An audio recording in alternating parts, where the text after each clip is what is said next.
Acá tenemos una imagen sobre la colección Carnegie, sobre el desarrollo intrauterino humano. Cada numerito que está acá, del 1 al 23, son estadios o etapas de la colección. No significa que sean etapas o momentos del desarrollo. En otras palabras, podrían existir más estadios. Por ejemplo, entre el 15 y el 16 podría haber otro tipo de embrión que falte en esta colección, ¿ya? Pero hasta ahora es la más completa. Bien. Fíjense ustedes cómo ya a partir del estadio número 12 podemos empezar a reconocer con mayor claridad la forma de un cuerpo. Y poco a poco en ese cuerpo, ven cómo avanza esto, desde el 12 hasta el 18, vamos a ir viendo cómo hay una diferenciación entre la región cefálica y una región caudal. También cómo van apareciendo los esbozos de las extremidades, poco a poco. Ahora fíjense lo que pasa entre el estadio 19 y el 23. Ya tenemos claramente una forma corporal, se ven mejor las extremidades, y comienza poco a poco a aparecer un aspecto que a este momento es más bien humanoide. ¿Ya? No podríamos decir que definitivamente es humano. Pero ahora fíjense en el estadio 23. Ese ya es un feto. Es un feto de inicio, un feto muy pequeño, mide alrededor de 1 centímetro, pero tiene 2 meses aproximadamente de gestación. Es muy parecido a ver un bebé recién nacido, pero le falta pelito, por ejemplo, le faltan algunas cosas. Pero ya es un bebé humano. Le falta crecer, todavía debe desarrollar algunas características, pero ya es distinto, tiene otro aspecto.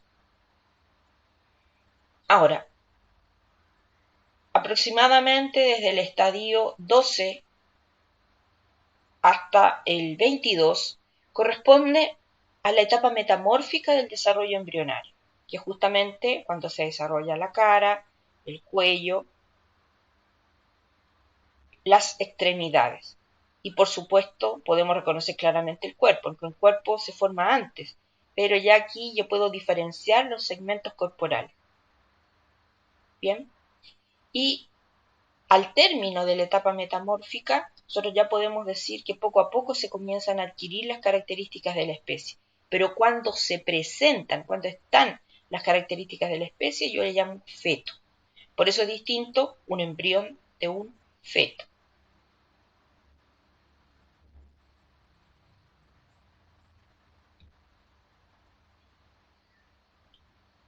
Las malformaciones congénitas corresponden a las alteraciones del desarrollo durante la etapa intrauterina, durante la gestación. Ahora, estas malformaciones se pueden observar muchas veces a través de un ecógrafo, una vez nacido el individuo, e incluso puede que no sean perceptibles durante gran parte de la vida. Pero, ¿en qué momento se originaron? Durante la gestación, durante el desarrollo intrauterino o, como dije también, el desarrollo embriofetal. Se pueden hacer evidentes mucho después, pero se generaron durante este desarrollo. Ahora, las causas pueden ser hereditarias o genéticas. ¿A qué nos referimos con eso? Que puede haber alguna anomalía en los genes contenidos en cromosomas de los gametos, tanto femenino como masculino, que se pudieran haber producido en el momento de la fecundación, pero también pueden ser hereditarias debido a que se han transmitido de generación en generación genes mutados, o cromosomas alterados, o cromosomas ausentes, o cromosomas duplicados también. Entonces, a eso hacemos referencia. Pero también hay muchas causales ambientales.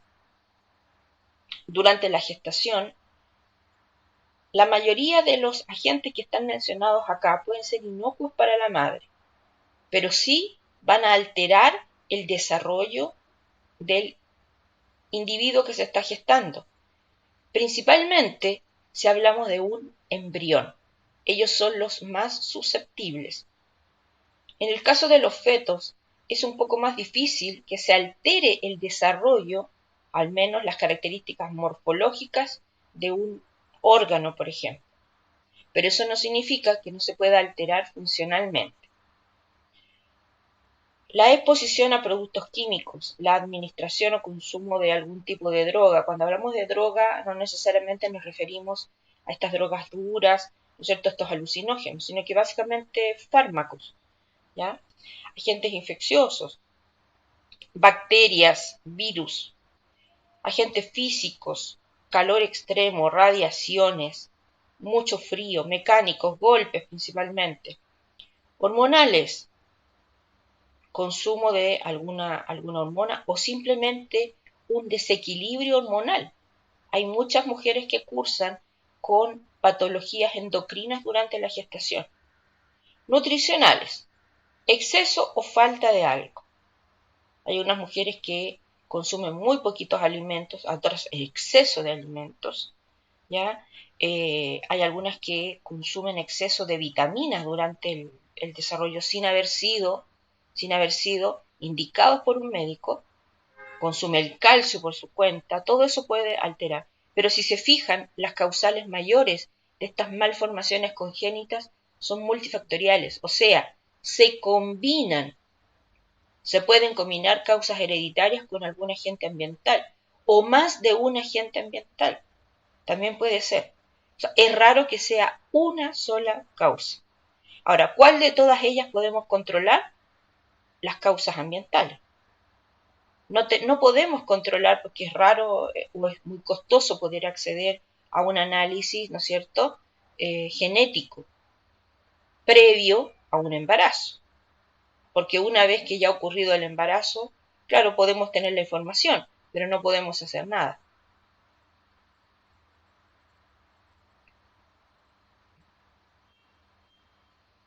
¿A qué se refiere con un agente teratógeno? Terato significa monstruo. Agente teratógeno, obviamente, el que origina, ¿no es cierto?, teratos. Monstruos, en la antigüedad, estamos hablando siglos atrás, ¿cierto?, en las culturas superiores, como la griega, se habla mucho de los monstruos, ¿se acuerdan? Los cíclopes, los monstruos de dos cabezas. Esas son malformaciones que se producen durante el desarrollo, pero se consideraban maldiciones, nadie entendía que eso podía ocurrir, no era tan común tampoco. En la actualidad tampoco se hace noticia, excepto por ejemplo cuando nace algún siamés, y dependiendo del tipo de siamés, pero también son alteraciones al desarrollo. Ahora, estos agentes teratógenos ambientales, como les decía, nosotros podemos controlar la exposición a ellos. Ahora, ¿por qué dice que generalmente es directa sobre el embrión? Primero que todo, hablamos de embrión y no feto, porque normalmente es el afectado. Por eso es que yo hacía tanto hincapié en la parte introductoria, en la importancia de considerar siempre la posibilidad de un embarazo, ¿ya? Porque este agente, ya cualquiera que sea de los que acabamos de mencionar, va a actuar sobre la madre, pero el afectado va a ser el embrión. Ahora, en algunos casos no se afecta directamente el embrión. ¿A qué me refiero? Porque la acción de ese agente es sobre la placenta. Pero la placenta es tremendamente importante. Es como un desarrollo paralelo. En algunos casos incluso hay gestaciones en las que el embrión muere, pero la placenta sigue su desarrollo. Entonces, la placenta comanda el desarrollo del embrión. Un embrión y un feto no pueden vivir dentro del ambiente intrauterino sin una placenta. Pero una placenta puede seguir su desarrollo, puede seguir creciendo, a pesar de que el embrión haya muerto. Ahora, por lo tanto, si se altera la placenta, también se va a alterar finalmente el desarrollo embrionario. Como dice acá, estos agentes por lo general son inocuos para la madre. Ahora, en el caso de que dañara a la madre, también evidentemente va a dañar al embrión. Pero muchos de los fármacos que se utilizan, por ejemplo, un fármaco o una radiografía, en teoría no le deberían provocar daño a una mujer. Pero si está embarazada y en etapas iniciales, claro que sí van a alterar al embrión. El efecto de estos agentes depende del momento en que se actúe, por supuesto. ¿Ya? ¿Qué pasaría, después de la introducción que hicimos, qué pasaría si una mujer consume algún tipo de fármaco? No significa que cualquiera vaya a provocar ese efecto, pero lo consumiera durante la etapa metamórfica. Piensen ustedes. La etapa metamórfica se llama de organogénesis, significa que muchos órganos ya están formados o terminan de formarse. Pero hay algo que ocurre muy particular en la etapa metamórfica. Se desarrolla la cara, se desarrollan las extremidades. Entonces, efectivamente, ¿quién se vería alterado? Si actúa un agente teratógeno en ese momento, el desarrollo de la cara o de las extremidades. Entonces, claro que depende del momento. En la etapa somítica, el corazón se forma, comienza a latir también. ¿Qué ocurriría si un agente teratógeno justo actúa o es administrado o una mujer toma contacto con él durante la etapa somítica? Se altera. Algo se alteró. Puede que sea la forma completa o el desarrollo de alguna válvula, etc. Aquí dice que el efecto es dosis dependiente. Claro que sí. En algunos casos basta con una sola dosis, porque depende del potencial del agente teratógeno y también, ¿no es cierto?, depende de la condición genética del embrión. Pero si yo me expongo o expongo el embrión una mayor cantidad de veces a un agente teratógeno, claro que hay mayor probabilidad de que efectivamente se genere una alteración en el desarrollo. ¿Se pueden asociar entre ellos? Sí, lo que dijimos delante, porque la mayor cantidad de causas son multifactoriales, o sea, se pueden combinar muchos agentes para generar una determinada alteración. No siempre, es raro que sea uno solo. ¿El efecto depende de la constitución genética del embrión? Sí, ya lo hemos reparado.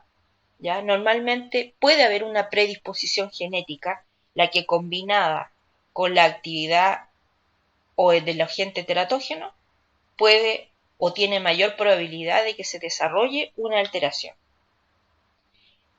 El efecto puede ser similar al de genes mutantes, generando fenocopias difíciles de diagnosticar.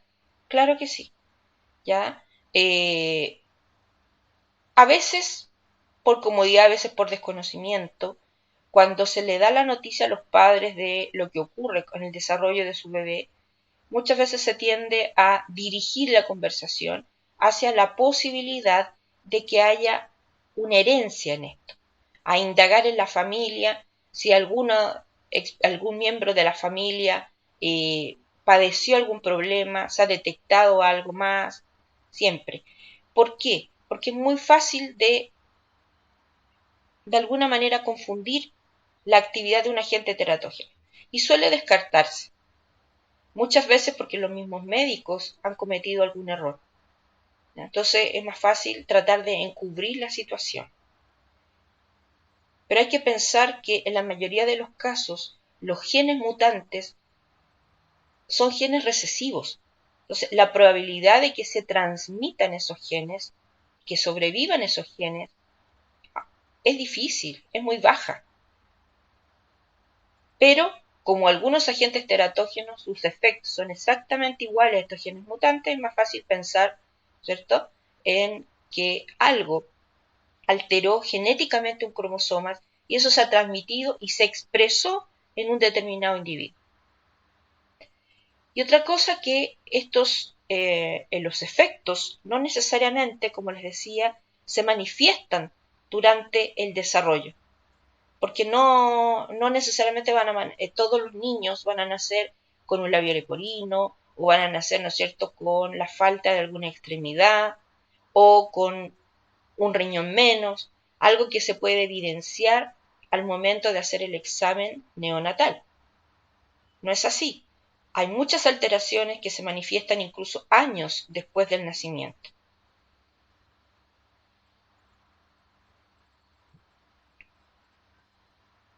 Bien, habiendo acabado ya toda esta introducción, ¿no es cierto?, que fue hecha en la primera parte, y esto que nos faltaba, comenzaremos a hablar de la gametogénesis.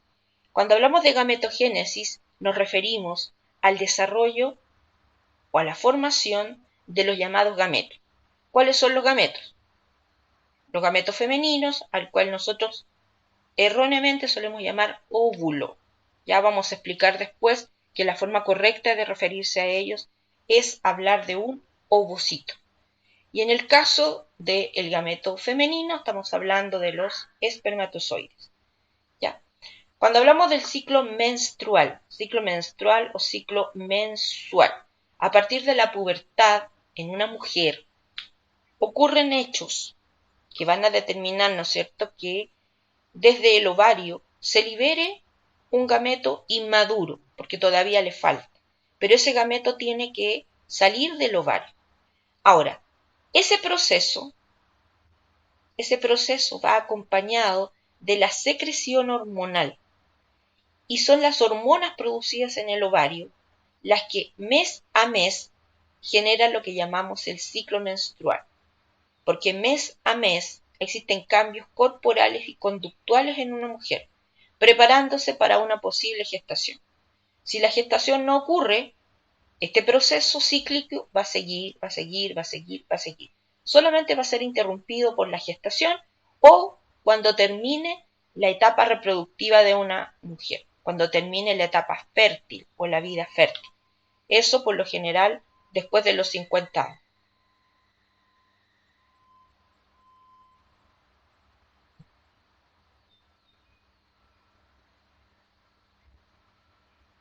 Bien. La gametogénesis, ya dijimos, el proceso por el cual se originan estos gametos, se inicia antes del nacimiento, durante la etapa somítica del desarrollo embrionario. Nosotros ya mencionamos en la primera parte ya los periodos y las etapas del desarrollo. En la etapa somítica se forma el cuerpo de un individuo e internamente, una vez que está formado el cuerpo, comienza la formación de muchos órganos. Por ejemplo, se forma todo lo que llamaremos tubo digestivo y las glándulas anexas a él. También se forma el aparato o el sistema urinario, y asociado al sistema urinario también se va a formar el aparato reproductor, ya los órganos internos del aparato reproductor. Se forma la gónada y se forman todas las vías. Ahora, ¿qué ocurre? Al formarse la gónada todavía no tiene gametos. Las células que van a dar origen a los gametos se desarrollan tempranamente en un embrión, pero lo hacen fuera del cuerpo del embrión. Tempranamente, cuando se forman las primeras células embrionarias, algunas de ellas empiezan a expresar una serie de proteínas que las van a marcar y que al seguir el desarrollo, al seguir multiplicándose esas células, esa descendencia va a quedar alojada en un anexo embrionario que se llama saco vitelino.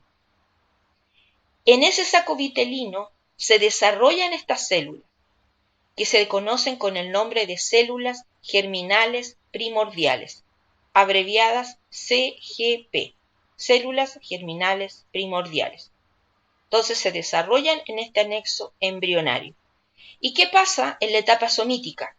Como en la etapa somítica se va a comenzar a formar la gónada, estas células, las CGP, que están alojadas en el saco vitelino, van a migrar al interior del embrión y van a colonizar la gónada.